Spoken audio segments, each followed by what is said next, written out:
2024 সালে উচ্চশিক্ষার জন্য পশ্চিমা দেশগুলোর প্রতি ভারতীয় শিক্ষার্থীদের আগ্রহে বড় ধরনের পরিবর্তন দেখা গেছে। ভারতের পররাষ্ট্র মন্ত্রণালয়ের সাম্প্রতিক তথ্য অনুযায়ী যুক্তরাষ্ট্র, যুক্তরাজ্য, কানাডায় শিক্ষার্থী পাঠানোর হার উল্লেখযোগ্যভাবে কমেছে।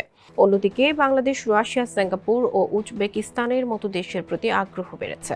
বিদেশে উচ্চশিক্ষা নিতে যাওয়া ভারতীয় শিক্ষার্থীর সংখ্যা 2023 সালে ছিল 8,92,000, যা 2024 সালে কমে দাঁড়িয়েছে 7,59,000-এ।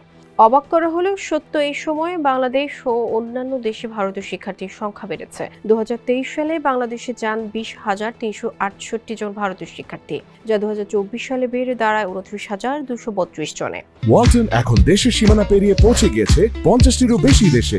ওয়ালটন, ঘরে ঘরে বিশ্বজুড়ে।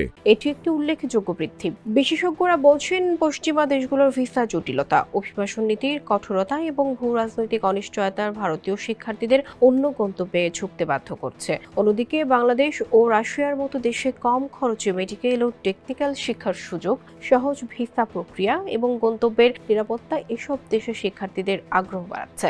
এই প্রবণতা ভারতীয় শিক্ষা বাজারে একটি বড় রূপান্তরের ইঙ্গিত দিচ্ছে, যেখানে ঐতিহ্যবাহী গন্তব্যের বাইরে নতুন বিকল্পগুলো গুরুত্ব পাচ্ছে।